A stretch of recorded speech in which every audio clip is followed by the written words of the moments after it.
Hi hello friends, എല്ലാവർക്കും നമ്മുടെ സുമി മുബാസ് മനസ്സിലോട്ട് സ്വാഗതം. അപ്പൊ നമ്മുടെ കാറ്റത്തെ കിളിക്കൂടിന്റെ അടുത്ത ആഴ്ചയിലെ ഒരു വിശേഷം കേട്ട് നോക്കിയാലോ അല്ലെ. അടുത്ത ആഴ്ച നല്ല അടിപൊളി സീനും കാര്യങ്ങളൊക്കെയാണ് വരുന്നത് കേട്ടോ. അപ്പോ നമ്മുടെ വീഡിയോസ് ഒക്കെ നിങ്ങൾ കേൾക്കുകയാണെങ്കിൽ ഒന്ന് ലൈക്ക് അടിക്കാനായിട്ട് ആരും മറന്നു പോകരുത്.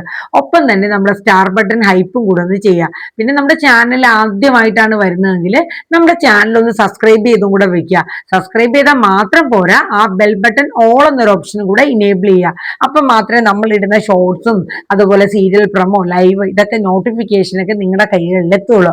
അപ്പൊ നമുക്ക് അധികം ദീർഘിപ്പിക്കാണ്ട് തന്നെ നമ്മുടെ കാറ്റത്തെ കിളിക്കൂടിന്റെ ഒരാഴ്ചത്തെ ഒരു വിശേഷം ഒരു ഇൻട്രോ പോലെ കേട്ടു നോക്കാം. അങ്ങനെ നമ്മുടെ അഖില്, അതായത് നീതുവിന്റെ സഹോദരൻ വന്ന് വലിയ പ്രശ്നങ്ങളൊക്കെ ഉണ്ടായി വെല്ലുവിളിയൊക്കെ വിളിച്ചിട്ട് പോയിക്കുകയാണല്ലോ നമ്മുടെ സുഭാഷിന്റെ വീട്ടില്. അതേസമയം ഇതൊക്കെ അറിഞ്ഞ് ഹരീഷ് സുധീഷിനെയും കൂടെ കൊണ്ട് നേരെ ഈ നീതുവിന്റെ വീട്ടിലോട്ട് പോവാണ്. അപ്പൊ വീട് കണ്ടുപിടിക്കാൻ കുറച്ച് ബുദ്ധിമുട്ടൊക്കെ ആയിരുന്നു. അങ്ങനെ അവര് ചോദിച്ചും പിടിച്ചൊക്കെ ആ നീതുവിന്റെ വീട് കണ്ടെത്താണ്. അവിടെ എത്തിക്കഴിഞ്ഞപ്പോഴേക്കും നമ്മുടെ സുധീഷ് പറഞ്ഞു ഹരീഷിനോട്, ആഹാ ഇവനാള് കൊള്ളാലോ. ആര്? നീതുവിന്റെ ബ്രദർ. കാരണം അവൻ വീട്ടിൽ വന്നിട്ട് നമ്മളെ വീട്ടിനെ കുറിച്ച്, അങ്ങനത്തെ വീടാണ്, ഈ ഒരു വീട്ടിലാണ് എന്റെ പെങ്ങളെ കെട്ടിച്ചു വിടാൻ നിനക്ക് എന്ത് യോഗ്യത എന്നൊക്കെ ചോദിച്ചത്. ഈ തീപ്പട്ടിക്കൊള്ളി പോലെയുള്ള വീട്ടിൽ നിന്നാണ് അവൻ വന്നത്. എന്നിട്ടാണ് അവൻ വലിയ വീരവാദം മുടക്കിയത് എന്നൊക്കെ പറഞ്ഞിട്ട് ഹരീഷിന്റെ അടുത്ത് കുറെ കുറ്റം സുധീഷ് പറയണ. അങ്ങനെ വീട്ടിലെത്തി കഴിഞ്ഞപ്പോഴേക്കും നമ്മുടെ നീതുവിന്റെ അച്ഛനും അമ്മയൊക്കെ അവിടെ ഉണ്ടായിരുന്നു കേട്ടോ. അപ്പോഴേക്കും നിങ്ങൾ ആരാന്ന് ചോദിക്കും. അപ്പൊ നമ്മുടെ സുധീഷ് പറയും, അതെ നിങ്ങളുടെ മകൻ ഞങ്ങളുടെ വീട്ടിൽ വന്ന് കുറെ വെല്ലുവിളികളൊക്കെ വിളിച്ചിട്ടാ പോയത്. അവന് ഒന്ന് കാണാൻ പറ്റുമോ? അല്ല, എന്താണ് അവന്റെ ഉദ്ദേശം എന്ന് ഞങ്ങൾക്ക് അറിഞ്ഞൂടാ, അതൊന്ന് ചോദിക്കാൻ വേണ്ടിയിട്ടാണെന്ന് സുധീഷ് പറയും. അപ്പൊ ഹരീഷ് പറയും, അതെ നിങ്ങളുടെ മോളെ ഒന്ന് വിളിച്ചേ, എനിക്ക് അവളോടും ചില കാര്യങ്ങൾ പറയാനുണ്ടെന്ന് പറയാം. അപ്പോഴേക്കും നമ്മുടെ നീതുവിന്റെ അമ്മ പറയും, അമ്മയും അച്ഛനും കൂടെ പറയും, അതെ ഈ വീട്ടിൽ വന്ന് വെല്ലുവിളിക്കാനോ അടിയുണ്ടാക്കാനോ ഒന്നും നിൽക്കില്ല, ഞങ്ങളെ ആത്മാഭിമാനമുള്ള വീട്ടുകാരാ, നിങ്ങളെപ്പോലെ അന്തസ് കിട്ട വീട്ടുകാരെന്നൊക്കെ അല്ലാന്ന് പറയും. ഇത് കേൾക്കുമ്പോഴേക്കും ഹരീഷിന്റെ സുധീഷിനും അവിടെ ദേഷ്യം വരില്ലേ. പിന്നെ ഒന്നും രണ്ടും പറഞ്ഞ് അങ്ങോട്ടും ഇങ്ങോട്ടും ബഹളെ. അപ്പൊ ഈ ബഹളമൊക്കെ കേട്ടിട്ട് നമ്മുടെ നീതു ഇറങ്ങി വരേണ്ട കേട്ടോ. നീതു ഇറങ്ങി വന്നപ്പോഴേക്കും നീതുവിന് ഭയങ്കര സന്തോഷാവാണ്. കാര്യം വേറൊന്നുമല്ല, ഹരീഷ് വീട്ടിൽ വന്നല്ലോ, ആ ഒരു സന്തോഷം. അങ്ങനെ നീതു അവിടെ തന്നെ അവരെ മുമ്പിൽ തന്നെ അങ്ങനെ നിൽക്കുകയാണ്. അപ്പൊ ഹരീഷ് പറഞ്ഞു, ദേ നിൽക്കണു നിങ്ങളുടെ മോള്, ഞാൻ അവളെ പുറകെ ചെല്ലണേനോ? അവളെടുത്ത് ചോദിക്കുക, അവൾ എന്റെ വർക്ക്ഷോപ്പിൽ വരുന്നത് എന്നോടുള്ള ഇഷ്ടം കൊണ്ടല്ലേ എന്ന്.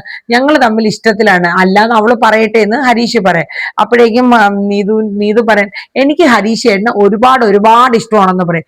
ഇത് കേൾക്കുമ്പോഴേക്കും നമ്മുടെ അഖില്, നീതുവിന്റെ ആങ്ങള അകത്തുനിന്ന് പറയണ്, എടി കേറിപ്പൊടി, ഈ വൃത്തിയേട്ടന്മാരുടെ അടുത്ത് സംസാരിക്കാൻ നിനക്ക് നാണമുണ്ടോടി? അതെ നിന്നെക്കാട്ടിൽ എന്തുകൊണ്ടും ഭേദം ഹരീഷിന്റെ കുടുംബം എന്ന് നീതു പറയാം. അപ്പൊ എന്ത് യോഗ്യതയാടി നീ അവന് കണ്ടേക്കണേന്ന്? അതെ ചേട്ടനെക്കാട്ടിൽ എന്തുകൊണ്ട് യോഗ്യതയുണ്ടെന്ന് നീതു പറയും. കാരണം അഖിൽ അത് ഒരു നാണക്കേടായിപ്പോ എല്ലാവരുടെ മുന്നിൽ വെച്ച് അവർക്ക് യോഗ്യതയുണ്ടും സ്വന്തം ആങ്ങളയ്ക്ക് യോഗ്യത ഇല്ല എന്ന് പറയുമ്പോഴത്തേക്ക് അഖിൽ അങ്ങ് വല്ലാണ്ടായി പോവാണ്. അതെ സുധീഷിനൊരു വീടും കുടുംബവും ഉണ്ട്, സ്വന്തമായിട്ട് അധ്വാനിച്ച ഒരു വർക്ക്ഷോപ്പ് ഉണ്ട്, അതൊക്കെ ആയിട്ട് നടത്തിക്കൊണ്ട് പോകണം. പിന്നെ എന്ത് യോഗ്യത കുറവാ വേണ്ടതെന്ന് നീതു ചോദിച്ചു. അപ്പോഴേക്കും നീതുവിന്റെ അമ്മ നീതുവിനോട്, എടി ആണുങ്ങൾ സംസാരിക്കുന്നിടത്ത് നാണുണ്ടോടി, കേറിപ്പൊടി നായെന്ന് പറഞ്ഞിട്ട് നീതുവിനെ വെച്ചെടുക്കണം. പക്ഷെ നീതു അതൊന്നും വകവയ്ക്കാൻ പോയൊന്നുമില്ല കേട്ടോ. നീതു അവിടെ തന്നെ നിൽക്കുകയാണ്. അമ്മേ നമ്മുടെ നീതുവിന്റെ അച്ഛനാണെങ്കിൽ സുധീഷിന്റെ അടുത്ത് ഹരീഷിന്റെ അടുത്ത്, എടാ നീയൊക്കെ ഇവിടെ കിടന്ന് ഒച്ചയും ബഹളം ഉണ്ടാക്കണ്ട, ഇറങ്ങിപ്പോടാ എന്റെ വീട്ടിൽ നിന്ന് പറയാം. അതിന് തന്റെ വീട്ടിൽ ഞങ്ങൾ ആരും കയറി കിടക്കാൻ വന്നെന്നും അല്ലടോ എന്ന് പറഞ്ഞിട്ട് സുധീഷ് പറയുന്നുണ്ട്. എന്റെ വീട്ടിൽ അവന്റെ കുറെ കൂട്ടുകാരന്മാരും കൂടെ വന്ന് എന്റെ അനിയനെ അങ്ങോട്ട് എന്തോ ഉണ്ടാക്കി കളയെന്നും പറഞ്ഞ് വലിയ വെല്ലുവിളിയൊക്കെ വിളിച്ചതാണല്ലോ, അതെന്തിനാന്ന് ചോദിക്കും. അതെ എനിക്ക് നീതുവിനെ ഇഷ്ടമാണ്. ഹരീഷ് പറയും, എനിക്ക് നീതുവിനെ ഇഷ്ടമാണ്, നീതുവിന് എന്നെ ഇഷ്ടമാണ്, അങ്ങനെയാണെങ്കിൽ ഞങ്ങൾ വിവാഹം കഴിക്കുകയും ചെയ്യുമെന്ന് പറയും കേട്ടോ. അതൊക്കെ കേട്ടപ്പോ നീതുവിന് ഭയങ്കര ഒരു എന്താണ് ഹരീഷിനെ കുറിച്ചൊക്കെ ഒരു ഇത് തോന്നുന്നുണ്ട്. ഇതേ സമയം നമ്മുടെ നീതുവിന്റെ അച്ഛൻ പറഞ്ഞു, എടാ വീട്ടിൽ നിന്ന് ഇറങ്ങി പോകാനല്ലേടാ നിന്റെ അടുത്തൊക്കെ പറഞ്ഞത്, അവന്റെയൊക്കെ വീട് എന്ത് അന്തസ്സുണ്ടടാ നിന്റെയൊക്കെ വീടിന്, ഒരു പെങ്കൊച്ചിന് വന്നു കയറാൻ പറ്റിയ വീട് തന്നെയാടോ അവന്റെയൊക്കെ യോഗ്യത. അപ്പോഴേക്കും സുധീഷ് വിട്ടുകൊടുക്കോ? സുധീഷ് പറയും, പിന്നെ ഞങ്ങളുടെ വീടിനെ കുറിച്ച് കുറ്റം പറയാൻ നിങ്ങളാരാ? തീപ്പട്ടി കൊള്ളി കണക്കത്തിരിക്കുന്ന ഈ വീട്ടിൽ നിന്നാണോ നിങ്ങൾ വന്നിട്ട് എന്റെ വീട്ടിലെ എന്റെ അനിയന്റെ വീടിനെ കുറിച്ചൊക്കെ കുറ്റം പറയാൻ വന്നിരിക്കുന്നത്? നിങ്ങൾക്ക് നാണം ഉണ്ടോ എന്ന് തിരിച്ചും പറയാം. അങ്ങനെ അങ്ങോട്ടും ഇങ്ങോട്ടും കയ്യാങ്കളിയും വഴക്കും ഒക്കെയാ. ഒടുവില് നമ്മുടെ നീതു പറയാം, സുധീഷ് എന്നെ വിളിച്ചോണ്ട് വീട്ടിൽ പൊക്കോന്ന് പറയാം. അങ്ങനെ ഒടുവില് കാര്യങ്ങൾ പറഞ്ഞ് വെല്ലുവിളിയൊക്കെ വിളിച്ചോണ്ട് നമ്മുടെ സുധീഷും ഹരീഷും കൂടെ തിരിച്ച് വീട്ടിലോട്ട് വരെയാണ്. അങ്ങനെ ഇവര് പോയി കഴിഞ്ഞ ഉടനെ തന്നെ നമ്മുടെ നീതുവിന്റെ ആങ്ങളെയും അച്ഛനും അമ്മയും എല്ലാരും കൂടെ നീതുവിന്റെ നേരെ തിരിയാണ്. എടി അവന്റെയൊക്കെ വായിരിക്കുന്ന കേട്ടപ്പോ നിനക്ക് മതിയായല്ലോടി, നിനക്ക് സമാധാനമായോടി, ഞങ്ങളെയൊക്കെ ഇങ്ങനെ അധിക്ഷേപിച്ചു കഴിഞ്ഞപ്പം ഈ അവന്റെ കൂടെയാണോ നിനക്ക് പോയി പൊറുക്കേണ്ടത്, നിന്നെ കുറെ ഞങ്ങൾ പൊറുപ്പിച്ച് തരാടി എന്നൊക്കെ പറഞ്ഞിട്ട് എല്ലാരും കൂടെ നീതുവിന്റെ അങ്ങോട്ട് മെക്കിട്ട് കയറുകയാണ് കേട്ടോ. നീതുവിന് ആകെ വിഷമായി. അത് കഴിഞ്ഞിട്ട് നീതുവിന്റെ അച്ഛനും അമ്മയും കൂടെ നേരെ എന്ത് ചെയ്യുമെന്ന് അറിയാവോ, നമ്മുടെ ഹരീഷിന്റെ വീട്ടിലോട്ട് ചെല്ലുകയാണ് ഒരു ഓട്ടോറിക്ഷയും പിടിച്ചോണ്ട്. അവിടെ ചെന്നിട്ട് ഇവിടെ ആരും ഇല്ലേടാന്ന് ചോദിച്ചോണ്ട് നമ്മുടെ നീതുവിന്റെ അച്ഛൻ വെച്ചെടുക്കണം. അപ്പോഴേക്കും ഭാസ്കരനൊക്കെ ഉണ്ടായിരുന്നു, നമ്മുടെ സുഭാഷ് ഹരീഷ് എല്ലാരും ഉണ്ടായിരുന്നു, സുധീഷും ഒക്കെ ഉണ്ടായിരുന്നു കേട്ടോ. ഇതേ സമയം അങ്ങോട്ടും ഇങ്ങോട്ടും തമ്മിൽ ഒച്ചപ്പാടും ബഹളവും. അപ്പൊ സുഭാഷ് അപ്പോഴാണ് അറിയണത് നമ്മുടെ ഹരീഷും സുധീഷും കൂടെ ഇന്ന് തന്നെ അവിടെ പോയി ബഹളമൊക്കെ ഉണ്ടാക്കി എന്നുള്ള കാര്യം. അപ്പോഴേക്കും ഇവര് പറയണൊക്കെ ശരിയാണോടാ, നിങ്ങൾ അവിടെ പോയി ബഹളം ഉണ്ടാക്കിയെന്ന് സുഭാഷ് സുധീഷിന്റെ അടുത്തും ഹരീഷിന്റെ അടുത്തും ചോദിക്കുക. പിന്നെ ഞങ്ങളുടെ വീട്ടിൽ വന്ന് വിളിച്ച സുഭാഷായിട്ട് എന്താ പറയണത്, ഞങ്ങൾ കൈ കെട്ടി കേട്ടോണ്ടിരിക്കണമെന്നോ? അപ്പോഴേക്കും ഈ നമ്മുടെ നീതുവിന്റെ അമ്മ പറയാം, എടാ നിനക്കൊക്കെ എന്റെ വീട്ടിൽ വന്ന് സംസാരിക്കാനുള്ള എന്തെങ്കിലും യോഗ്യത ഉണ്ടോടാ, നീയൊക്കെ എന്ത് കുടുംബ, നിന്റെയൊക്കെ വീട്ടിൽ ഈ 5 ആണുങ്ങളുടെ ഏതെങ്കിലും ഒരു പെണ്ണ് വന്ന് നിൽക്കോടാ എന്നൊക്കെ ചോദിച്ച് കുറെ അധിക്ഷേപിക്കാൻ കേട്ടോ. ഇതൊക്കെ അകത്ത് നിന്ന് കേട്ടിട്ട് നമ്മുടെ നിധിക്കാണെങ്കിൽ സഹിക്കാൻ പറ്റില്ല. നിധി ഉണ്ടായിരുന്നു അവിടെ. അങ്ങനെ നികേഷും ഇവരെല്ലാരും കൂടെ ചെന്ന് ഇവരെ കൂടെ എതിർത്ത് ഇങ്ങനെ ഓരോന്ന് പറഞ്ഞുകൊണ്ടിരിക്കുന്നുണ്ട്. അതെ, നിങ്ങൾ നിങ്ങളുടെ കുടുംബത്തെ കുറിച്ച് പറഞ്ഞാൽ ഞങ്ങളെ കുടുംബത്തിന് ഒരു അന്തസ് കേടുമില്ല. ആൾക്കാർ പലതും പറഞ്ഞുണ്ടാക്കും. നിങ്ങളുടെ മകളെ നിങ്ങൾ കെട്ടിച്ചു വിടണമെങ്കിൽ വിടണ്ട, ഞങ്ങൾ എന്തായാലും നിങ്ങളുടെ മകളെ പുറകെ ഒന്നും വന്നില്ലല്ലോ, നിങ്ങളുടെ മകളാണ് എന്റെ അനുജന്റെ പുറകെ പറഞ്ഞതെന്ന് പറഞ്ഞ് സുഭാഷൊക്കെ പറയാനുണ്ട്. ഭാസ്കരനും ഉണ്ട് അതിനോടൊപ്പം പറയാൻ. അപ്പോഴേക്കും നമ്മുടെ നിധി വന്നിട്ട് നമ്മുടെ സുധീഷിന്റെ കൈ വലിച്ചു പിടിച്ച് അകത്തേക്ക് കൊണ്ടുപോവാണ്. എന്തോയ്ക്ക് എന്താ പ്രശ്നം? അപ്പോൾ സുധീഷ് കാര്യം പറയണേ, ഇന്നതുപോലെ നീതുവിന്റെ വീട്ടിൽ നിന്ന് അച്ഛനും അമ്മയാണ്, ഞങ്ങൾ രാവിലെ അവിടെ പോയി 2-3 വെല്ലുവിളിയൊക്കെ വിളിച്ചിട്ടാ വന്നത്. അപ്പോഴേക്കും നിധി ചോദിക്കും, സുധീഷ് എന്റെ താലി എവിടെയെന്ന് ചോദിക്കും. അപ്പൊ സുധീഷ് അന്തം വിട്ടിട്ട് എന്ത്, എന്റെ താലിമാല എന്തെന്ന് ചോദിക്കും. അപ്പൊ സുധീഷ് പറയും, ഞാൻ അകത്ത് വെച്ചിട്ടുണ്ട്, വേഗം പോയി എടുത്തോണ്ട് വരാൻ പറയാം. അപ്പം നിധിയും കൂടെ ചെല്ലുമ്പോഴത്തേക്ക് സുധീഷ് അത് കവറിൽ ഇങ്ങനെ പൊതിഞ്ഞ് വേറൊരു കവറിൽ പൊതിഞ്ഞ് ഭദ്രമായിട്ട് വെച്ചേക്കാണ്. അപ്പൊ നിധി ഇതെന്തിനാ ഇത്രയും പൊതിയന, അല്ല സൂക്ഷിച്ച് വെക്കേണ്ട ഒരു സംഭവമല്ലേ, അതുകൊണ്ട് പൊതിഞ്ഞ് വെച്ചാന്ന് പറയാം. ഇങ്ങോട്ട് വേഗം എടുക്കുക എന്ന് പറഞ്ഞിട്ട് ആ സുധീഷിന്റെ കയ്യിൽ നിന്ന് ആ താലി മേടിച്ച് നിധി കഴുത്തിൽ ഇട്ടിട്ട് പുറത്തോട്ട് അങ്ങോട്ട് ചെല്ലും. അതെ, നിങ്ങളൊന്നും മിണ്ടാതിരിക്കാവോ, നിങ്ങൾ കുറെ നേരമായിട്ട് ഈ കുടുംബത്തിന്റെ കുറ്റവും കുറവും എല്ലാം പറയുന്നുണ്ട്, അല്ല എന്താണ് ഇവിടെ പ്രശ്നം എന്താണ്? അപ്പോഴേക്കും നീതുവിന്റെ അമ്മ അന്താളിച്ചിരിക്കണേ, നീ ആരാന്ന് ചോദിക്കും. അപ്പം നിധി അവിടെ നിന്നോണ്ട് പറയാം, ഞാൻ ഈ നിൽക്കുന്ന സുധീഷിന്റെ ഭാര്യയാണെന്ന് പറയാം.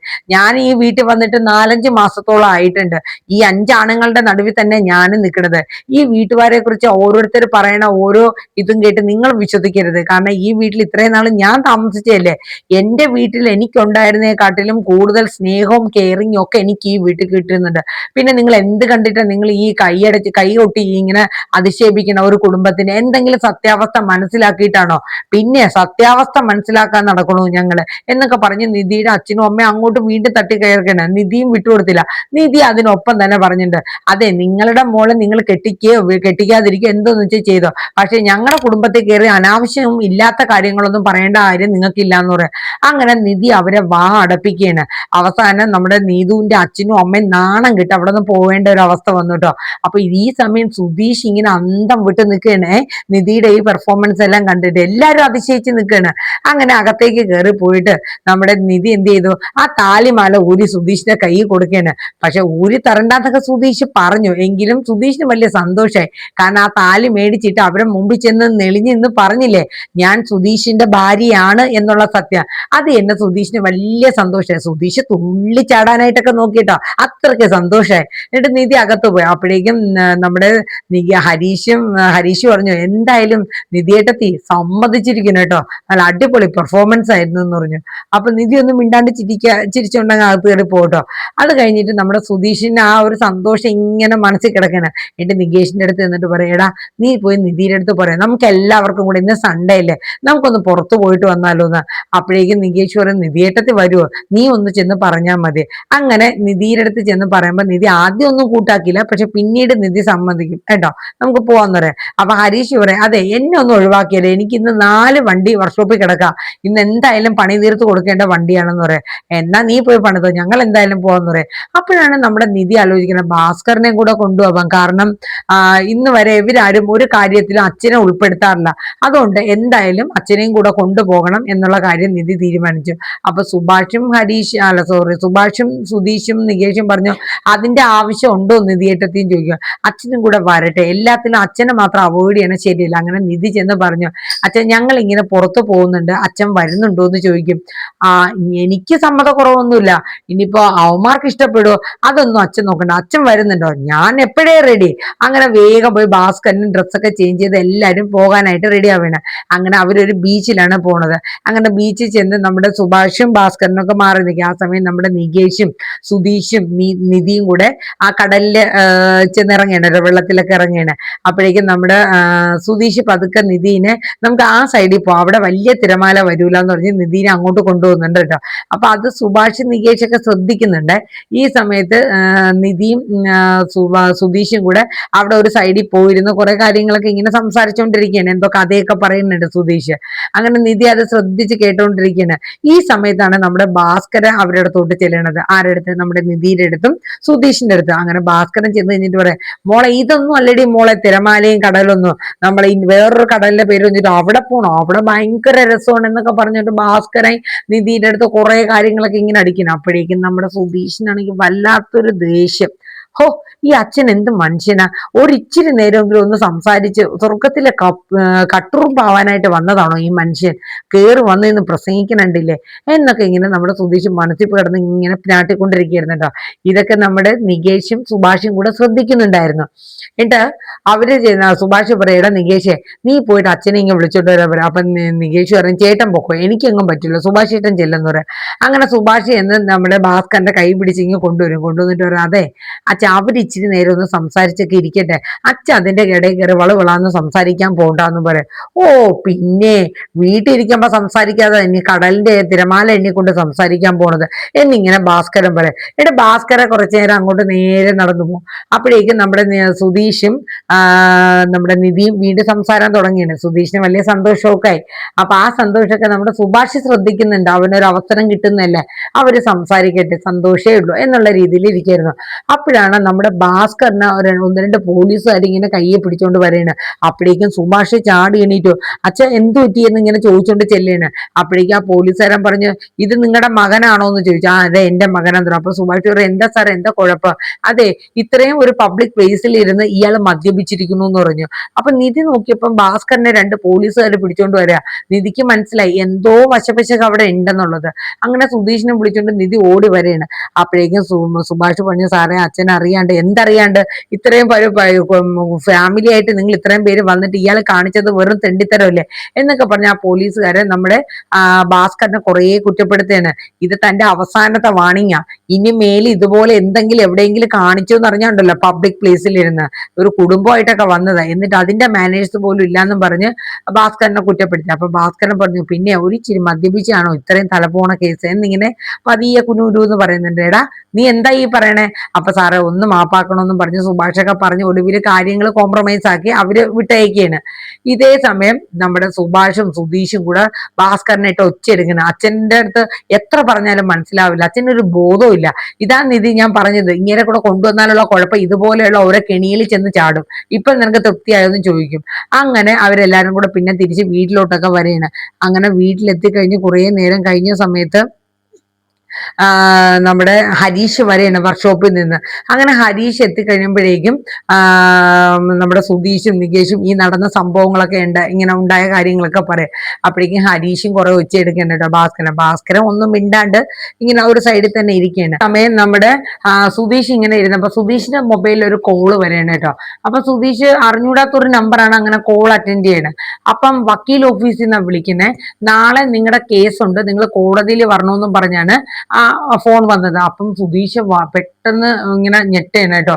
അയ്യോ ഡൈവേഴ്സിന്റെ കേസിനായിരിക്കും എന്നുള്ള രീതിയിൽ. അപ്പോഴേക്കും സുധീഷ് പറഞ്ഞു, അതെ മാഡം നമുക്ക് കേസ് കുറച്ചും കൂടെ നീട്ടാൻ പറ്റുമോ? അങ്ങനെ നീട്ടാനൊന്നും പറ്റില്ല, ജോയിന്റ് പെറ്റീഷനാണ്, നമുക്ക് എന്തായാലും കോടതിയിൽ കേസ് കൊടുത്താലേ പറ്റുള്ളൂ, അതുകൊണ്ട് നിങ്ങൾ എന്തായാലും വരണം എന്ന് പറഞ്ഞിട്ട് അവര് ഫോൺ വെക്കാൻ കേട്ടോ. സുധീഷിനാണെങ്കിൽ ആകെ സങ്കടമാവാണ്. കാരണം എങ്ങനെയെങ്കിലും ഏതെങ്കിലും വിധേയൻ